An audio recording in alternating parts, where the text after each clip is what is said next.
Dear friends, once again welcome back to Happy Life TV.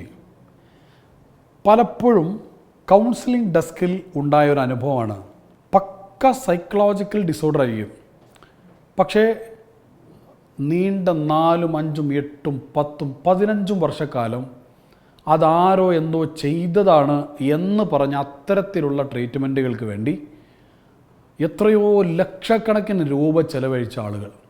അത്തരത്തിലുള്ള ട്രീറ്റ്മെൻറ്റിനെ കുറ്റം പറയുകയല്ല, അത്തരത്തിലുള്ള ചികിത്സകളിൽ വിശ്വസിക്കുന്ന ആളുകൾക്ക് അത് വിശ്വസിക്കാം, അതിനെക്കുറിച്ചൊന്നുമല്ല പറയുന്നത്. പക്ഷേ എല്ലാം അതല്ല എന്നാണ് പറയുന്നത്. നമുക്കറിയാം ഇത് OCD ആണ്, ഇത് പക്ക OCD ആണ്. പക്ഷേ OCDയും എവിടെയോ പോയിട്ട് ഇതിനെക്കുറിച്ച് വ്യക്തമായ അറിവില്ലാത്ത, ക്വാളിഫൈഡ് അല്ലാത്ത ആളുകൾ അത് മറ്റൊരാൾ ഇങ്ങനെ ചെയ്തതാണ്, മറ്റിടത്തുണ്ടായ പ്രശ്നമാണ്, കിഴക്കുന്ന് കാറ്റടിച്ചതാണ്, പടിഞ്ഞാറുന്ന് സൂര്യൻ അസ്തമിച്ചതാണ് എന്നൊക്കെ പറഞ്ഞിട്ട് ഇവരെ പേടിപ്പിച്ച് വെച്ചിട്ട് നീണ്ട 10, 12 വർഷക്കാലം ഇവർ ഒരുപാട് ലക്ഷക്കണക്കിന് രൂപ പല തരത്തിലുള്ള ട്രീറ്റ്മെൻറ്റ് ചെയ്ത് അങ്ങനെ മുന്നോട്ട് പോകുന്ന ജീവിതം നശിച്ചു പോയ ആളുകൾ. എന്നിട്ട് അവസാനം ഒരു സൈക്കാട്രിക് ട്രീറ്റ്മെൻറ്റ് വേണ്ടതാണെങ്കിൽ നമ്മളത് റെഫർ ചെയ്ത് കൊടുക്കും. സൈക്കോളജിക്കൽ തെറാപ്പിയിലൂടെ അവസാനിക്കുന്നതാണെങ്കിൽ അതിലൂടെ അത് അവസാനിക്കും. സിവിയർ അല്ലെങ്കിൽ OCDക്ക് സൈക്കോളജിയിൽ തന്നെ ട്രീറ്റ്മെൻ്റ് ഉണ്ട്, സൈക്കോ തെറാപ്പി ഉണ്ട്. അതിന് സിവിയറായ കേസുകളാണെങ്കിൽ ഒരു സൈക്കാട്രിസ്റ്റിൻ്റെ, അത് ഹോമിയോപ്പതിക്ക് ആണെങ്കിലും കുഴപ്പമില്ല, അലോപ്പതി ആണെങ്കിലും കുഴപ്പമില്ല, അതിൻ്റെ ഹെൽപ്പോട് കൂടെ സുഖപ്പെടുത്താൻ കഴിയുന്ന കാര്യമാണത്. അപ്പോൾ എന്തും ഏതും ആരോ എന്തോ ചെയ്തതാണ്, തെങ്ങിൻ്റെ തല പോയത് ആരോ എന്തോ ചെയ്തതാണ്, ബൈക്കിൻ്റെ ടയർ പൊട്ടിയത് ആരോ കൂടോത്രം ചെയ്തതാണ്. ഇങ്ങനെ എന്തുണ്ടാകുമ്പോഴത്തേക്കും അവിടെ വീടിൻ്റെ കറണ്ട് ബില്ല് വന്നത് ആരോ എന്തോ ചെയ്തതാണ്. അതുപോലെ തന്നെ പെട്രോൾ കഴിഞ്ഞിട്ട് വണ്ടി നിന്നു പോയത് ആരോ എന്തോ ചെയ്തതാണ്. അത് പെട്രോൾ അടിക്കാത്തത് കൊണ്ടാണ്. കറണ്ട് ബില്ല് വന്നത് അവിടെ കണക്ഷൻ പ്രോപ്പർ ആയതുകൊണ്ടാണ്. കുട്ടി വീണത് സ്പീഡിൽ ഓടിയിട്ടാണ്. ഭർത്താവിൻ്റെ ജോലി പോയത് അത് അയാളുടെ മാത്രമല്ല, 44 ആളുകളുടെ പോയപ്പോൾ അയാളുടെ പോയതാണ്, അത് ആരൊന്നും ചെയ്തതല്ല. അപ്പോൾ എന്തുണ്ടാകുമ്പോഴും ആരോ എന്തോ ചെയ്തതാണ്, ആരോ എന്തോ ചെയ്തിട്ടുണ്ട്.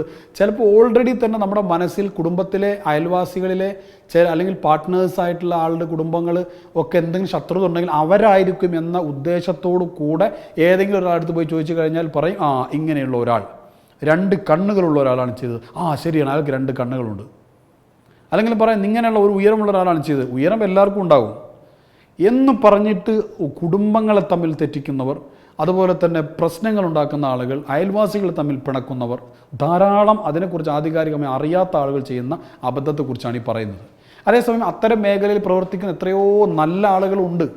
അവർക്ക് വിഷയം വേഗം മനസ്സിലാവും. അവർ തന്നെ പറയും ഇത് സൈക്കോളജിക്കൽ ട്രീറ്റ്മെൻറ്റ് വേണ്ട കാര്യം. എൻ്റെ അടുത്ത് അത്രയുള്ള എത്രയോ ആളുകൾ അത്തരം കേസുകൾ പറഞ്ഞയച്ചിട്ടുണ്ട്. ഇത് സൈക്കോളജിക്കൽ കൗൺസിലിംഗ് വേണ്ട കേസാണ്, നിങ്ങൾ സൈക്കോളജിസ്റ്റിനെ പോയി കാണുക എന്ന് ഇങ്ങനെ ഒരാൾ നിർദ്ദേശത്തിൻ്റെ അടിസ്ഥാനത്തിൽ വന്നതാണ് ഞങ്ങൾ എന്ന് പറഞ്ഞ് ധാരാളം ആളുകൾ വന്നിട്ടുണ്ട്.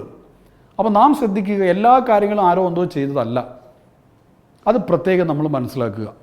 എന്നിട്ട് ഇതിൻ്റെ പ്രശ്നം എന്താണെന്ന് വെച്ച് കഴിഞ്ഞാൽ അങ്ങനെ നമ്മൾ മനസ്സിലാക്കിയിട്ടില്ലെങ്കിൽ എന്തു ചെയ്താലും ഉടനെ തന്നെ അത്തരത്തിലുള്ള ഒരാളെ കാണാൻ പോകണം എന്നുള്ള, അതിൽ നല്ലവരും അല്ലാത്തവരും ധാരാളമുണ്ട്. സാധുക്കളായ ആളുകളുടെ പണം തട്ടുന്ന എത്രയോ ആളുകളുണ്ട്.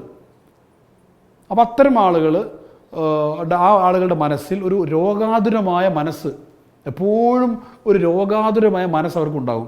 അടുത്തൊരു പ്രശ്നം വരുന്നില്ലെങ്കിൽ അവർക്ക് പ്രയാസമായിരിക്കും. പ്രശ്നം ഉണ്ടാവണം. ആ ആളുകളെ സംബന്ധിച്ചിടത്തോളം പ്രശ്നങ്ങൾ ഉണ്ടായി 4 ആളുകളോട് ഞങ്ങൾക്ക് പ്രശ്നമുണ്ട്, അങ്ങനെയാണ് ഇങ്ങനെയാണ്, ഇവർ കാണാൻ പോകുന്ന ആളാണ്, നിങ്ങൾക്ക് മാരകമായ പ്രശ്നം ഉണ്ട് എന്ന് പറഞ്ഞാലാണ് സമാധാനം. ഇല്ല എന്ന് പറഞ്ഞാൽ അയാൾ പോരാ, മറ്റൊരാളടുത്തേക്ക് പോകാം എന്ന് പറഞ്ഞ് അടുത്ത ആളുടെ അടുത്തേക്ക് പോകും. അപ്പോൾ ഇത്തരത്തിലുള്ള രോഗാതുരമായ മനസ്സൊന്ന് മാറ്റുക. അത്തരം മേഖലകളുണ്ട്, ചികിത്സകളുണ്ട്. പക്ഷേ നമ്മളെല്ലാം അങ്ങനെയാണെന്ന് വിചാരിച്ച് പോയി കഴിഞ്ഞാൽ അതെല്ലാം ശരിയാവില്ല. പക്ക സൈക്കോളജിക്കൽ ഡിസോർഡറുകൾക്ക് പോലും 10 അതിനെക്കുറിച്ച് അറിവില്ലാത്ത ആളുകളെടുത്ത് 10 ആളുകളെടുത്ത് പോയാൽ 10 ആളുകൾ, ഒരാളത് കൈവശമാണെന്ന് പറയും, ഒരാൾ വേറെന്തോ ഒരു പേര് അതാണെന്ന് പറയും, ഒരാൾ മറ്റൊരാൾ ചെയ്താണെന്ന് പറയും. ഓരോരുത്തർക്കും ഓരോ ഡെഫിനിഷൻ ഉണ്ടാവും.